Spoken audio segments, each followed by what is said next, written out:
raindrops are falling on my head. And just like the guy's feet are too big for his bed, nothing seems to fit.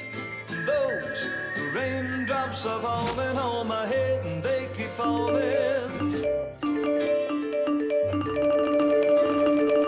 Raindrops keep falling on my head, but that doesn't mean my eyes will soon be turning red. Crying's not for me, 'cause I'm never gonna stop the rain by complaining, because I'm free. Nothing's worrying me.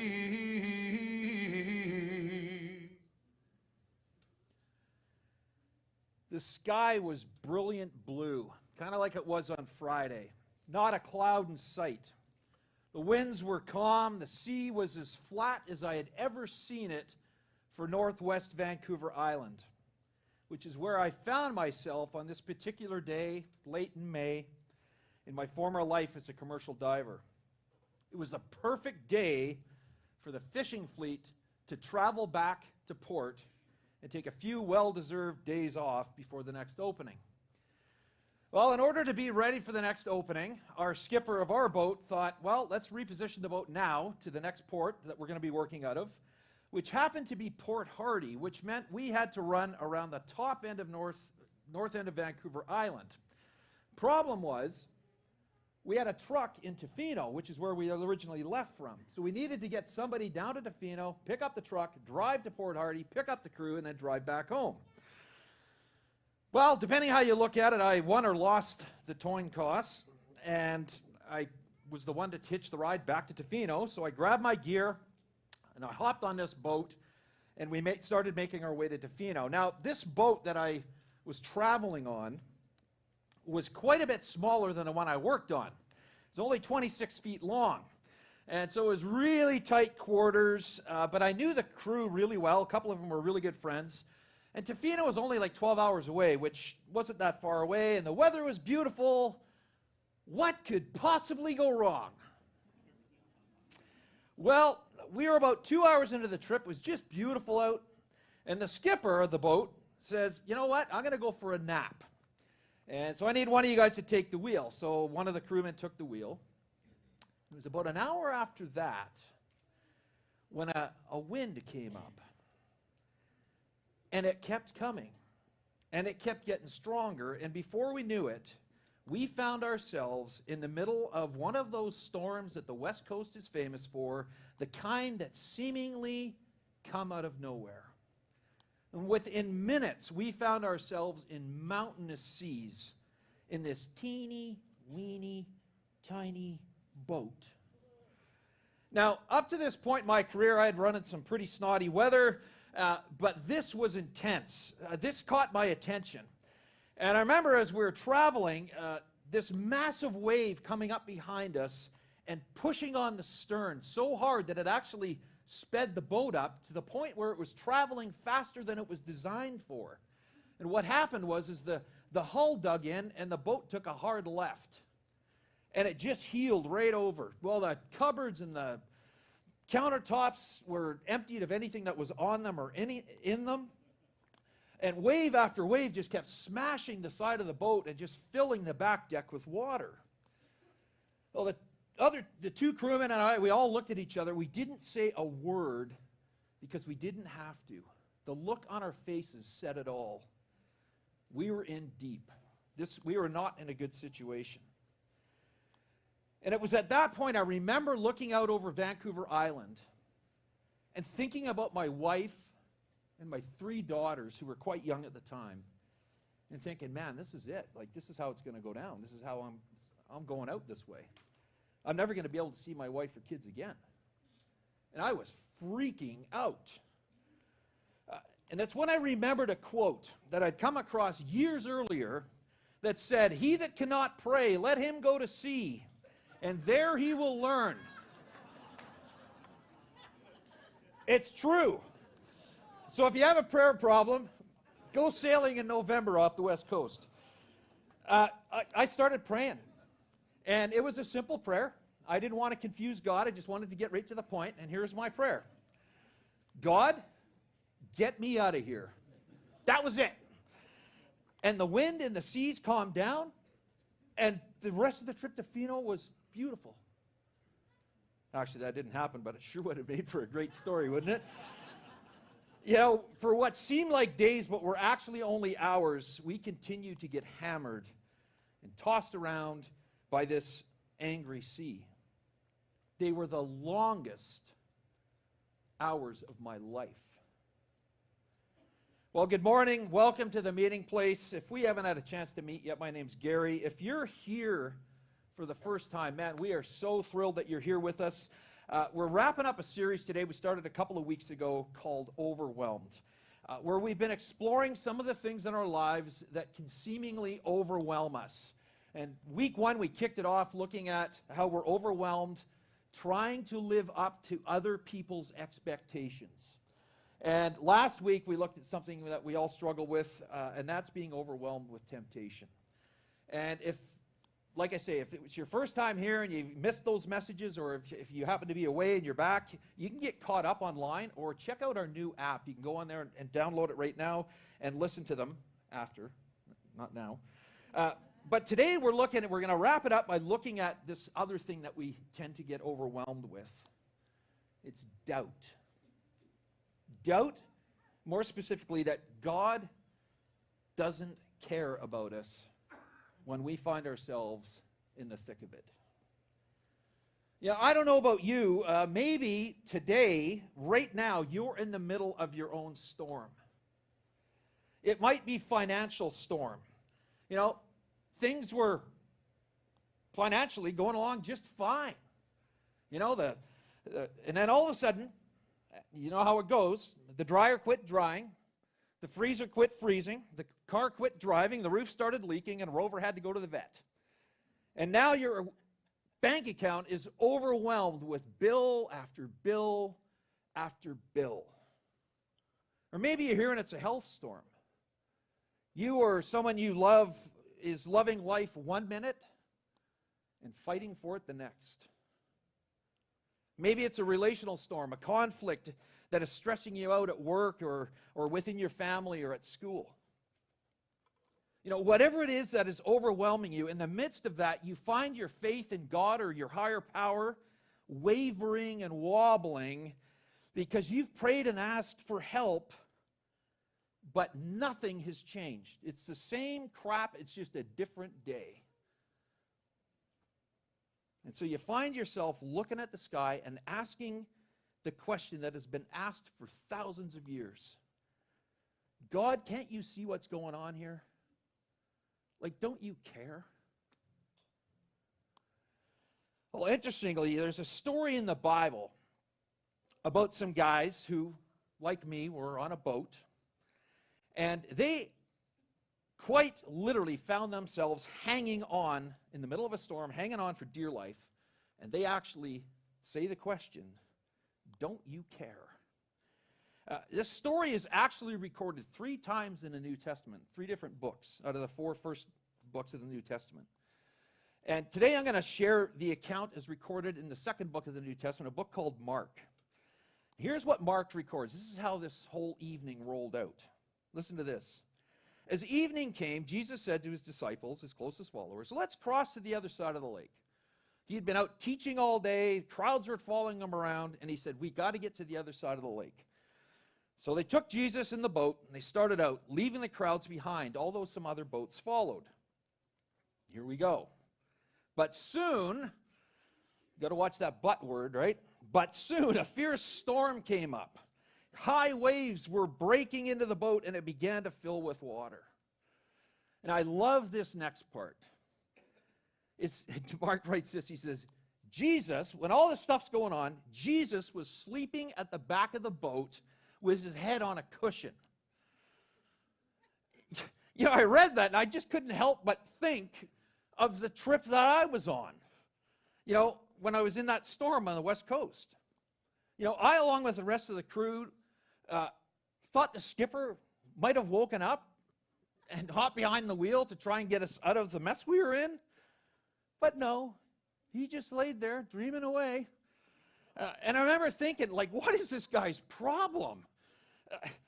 He's the captain. He should be doing everything he can within his power to get us back to safety. But there he was, sleeping away like Snow White, albeit an ugly, unshaven Snow White. And so we, like the disciples, woke him up shouting, "Teacher, don't you care that we're going to drown?" Okay, that's not entirely true. In my story, we didn't call him teacher. We called him a lot of things, but it wasn't teacher. And I can't repeat what we called him because we're in church. But I'll just let your imaginations go to where they will.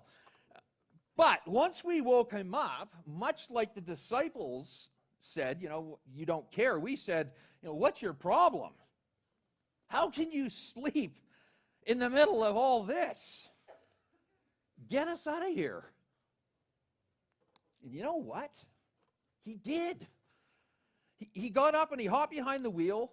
He kind of looked around and he assessed the situation. And he didn't panic. He wasn't overwhelmed.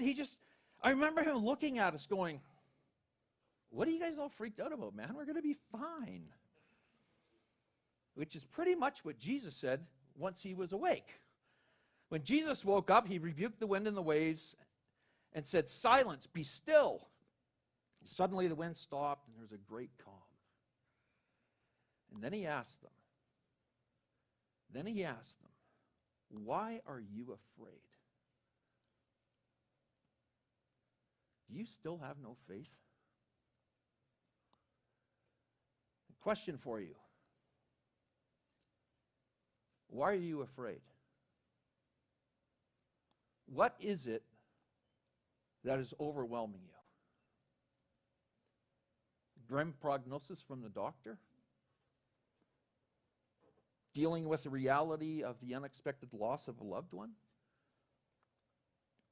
Maybe you're facing unemployment, no prospects on the horizon, yet the bills keep coming. Maybe you're overwhelmed with the coming of a divorce, a betrayal, a shattered dream. Maybe you're overwhelmed with the reality of the inability for you to get pregnant and have a family.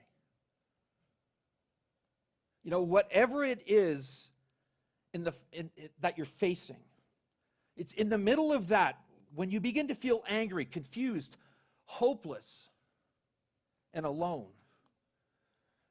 And you get there because, I've prayed. I've asked God for help. But it's like nothing. And you begin to feel as though, like Jesus, he's asleep. Totally oblivious to your plight and what you're going through. And in comes doubt. Doubt that God cares, or maybe that he even exists. If that's how you're feeling, if you're having doubts about God, then I want to take you back to the beginning of this story. Because there's some words in there that are so easy to read over, but they're so foundational to what is happening in this story. Listen to this. As evening came, Jesus said to his disciples, "Let's go to the other side of the lake." And so they took Jesus in the boat and started out. Did you see it? They took Jesus in the boat. Jesus was in the boat with them, which means he was also in the storm with them. And I can't help but see that as a great picture of what is actually true about the proximity of Jesus when we're in the middle of a storm, whatever that storm happens to be for us. Jesus is with those disciples in that boat. And in the same way, he is with us today in spirit. He is with us in our shuddering, leaking, barely afloat boat. Jesus is with us in that doctor's office. Jesus is with us, comforting us in our grief when we mourn the loss of someone we loved. Jesus is in there with us in our financial struggle. Jesus is with us when we're in our challenging family relationships or our struggles with people at work or at school. And you know what? You may be thinking there saying, oh yeah, dude, you know what? That's a nice fuzzy thought. And but by this afternoon or tonight or tomorrow, when all that feel-good stuff is worn off, I'm still going to be in the middle of my junk. And Jesus or no Jesus, my struggle is real, my pain is real, and it's waiting for me right outside these doors. And I got to be honest, if I'm honest with you, I don't even think Jesus really cares. If you're thinking that, I get that. Your struggles, my struggles are real. They're devastating. And they're hard. And many are far bigger than you or I were ever meant to handle. You know, it can be easy to read this story, and the thing you glean from it is, you know, pray to God, and everything flattens out and gets smooth. You know, he calms the storm. But is that the point of this story? What if, and I'm just going to throw this out there for you to think about, what if that's not the point of the story? You know that old adage, get God and it's good. Could it be that Jesus was up to something else? That he was actually revealing to those terrified fishermen and to us today, thousands of years later, who he is? The disciples were absolutely terrified. Who is this man? Even the wind and the waves obey him. You see, Jesus wasn't just a man. He wasn't some great teacher that had some great moral teachings for us. From the beginning of creation, God's character has always been the same. It's never changed. And the thread, the biblical narrative, is the same. That God saw humanity, you, me, suffering. And so he devised a plan from the very beginning to come and rescue us.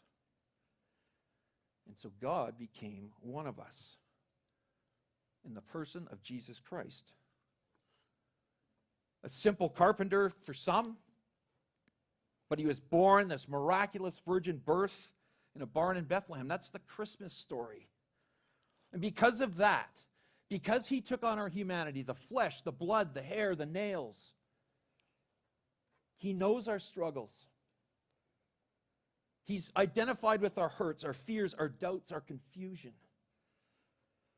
You know, it just absolutely blows me away to think that God came to us to meet with us, to be with us, to walk with us, to identify with us, and to reveal through his son Jesus who he is and what he's like.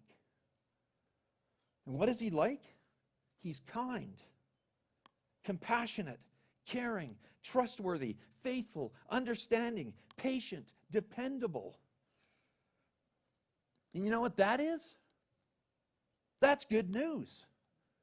It's good news because when the storms of life come barreling in, and they will,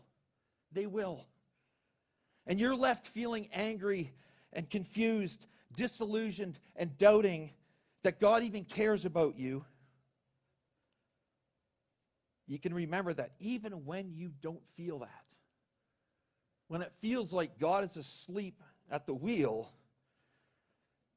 you can be encouraged that Jesus is with you. And you can trust that. You can trust in that. You can hope in that. And like Jesus did on that day, he rested in that. And a lot of scholars say, why put in that piece where Jesus was sleeping? He was able to sleep because he knew God was in control. And because he is God, there is no storm big enough that he can't ride it out with you. That is good news, which is the gospel message, which that's what gospel means, good news. The skies were dark. The winds were strong.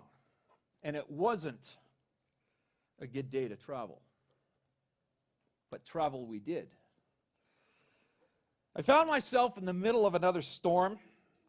It happened as we were again heading home from about a month away from fishing. This happened about 10 years after the storm I was referring to earlier. But this one was a lot different. It was a lot worse for a lot of reasons. First, this storm hit in the middle of the night. It was about 1 in the morning. Second, the winds were much stronger. And third, we were taking the waves on our beam, which, or the side of the boat, which meant our chances of being rolled were much higher. The waves were so big, we could actually see them as white lines on the radar screen coming at us. And at one point, we thought, well, we'll turn the spotlight on and maybe that'll help us. And just as fast as we turned it on, we turned it off because we didn't like what we saw. And as I sat in the galley that night, staring out that window into the dark, listening to the wind going through the rigging, with the boat heeled over, my thoughts once again drifted to my wife and my daughters back in Nanaimo, who were no doubt asleep and totally oblivious to what was going on.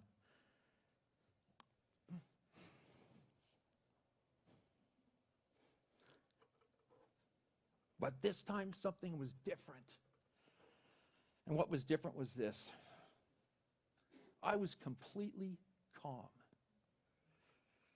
In the middle of all that chaos, in what felt and looked like a hopeless situation, I was calm, and I just had this sense of peace over me. I just knew that God was with me. I just knew it. And no matter what happened, worst case scenario, the boat rolls over and I die. If that happened, I knew things were going to be okay. And I know why. It had everything to do with the time I had begun spending time alone with God. Learning about Him. Knowing about Him. You see, 10 years earlier in that other storm, even though God was in my life, He was more like a life jacket. Kind of kept him under the seat for a while, and when I needed him, I'd pull him out. But I got to the place in my life where I began to intentionally set aside some time to be alone with God. And you know what happened? My relationship with Him began to grow, and my faith deepened. And in that moment, in that second storm, in circumstances completely beyond my control, I sensed and knew God's presence. It was a peace and a presence more powerful than anything I had ever experienced before. That's why we, right after the service today, you heard it on the preview, we're going to be highlighting some courses that we're offering. Maybe you're here and you're feeling overwhelmed with your finances. Sign up for Money Matters. Maybe you're doubting that God even exists. Sign up for Alpha. Or maybe you're in the thick of it with a family member or a co-worker, whatever it happens to be. Sign up for Emotional Healthy Relationships. Because there you're going to learn about yourself, you're going to learn about others, and you're going to learn about God. I don't know what's going on in your life right now, what's running through your mind right now as you sit here. But if you're here and you're feeling alone, abandoned, and you're beginning to doubt because life is so overwhelming and you just don't see God in it at all, I want to read some words for you. And maybe you can snap a picture with your phone and keep them handy for those times when you're feeling overwhelmed. Listen to this promise from God to you and to me. God says, "So do not fear." Whatever it is you're facing, do not fear. For I am with you. Do not be dismayed. Do not be discouraged. For I am your God. I will strengthen you and I will help you. I will uphold you with my righteous right hand. Beautiful, beautiful words to remember when we're feeling overwhelmed. Really glad you're here. I invite you to pray with me. God, there's no question that, life can just seem to be just steaming along beautifully, and then all of a sudden, well, all hell breaks loose. And we cry out, wanting to just get to the other side, to get through the storm. But it's there in the storm that you're with us. And so I pray for all of us, when those storms come crashing in, whatever it happens to be, relational, health, financial, whatever it happens to be, and we find ourselves hanging on for dear life, but doubting that you even exist, that we'd remember this story, the demonstration that you gave these men that we can learn from, that you are God and you have things in control even when they don't appear to be. Thank you for loving us so much that you came to this planet to rescue us. Amen.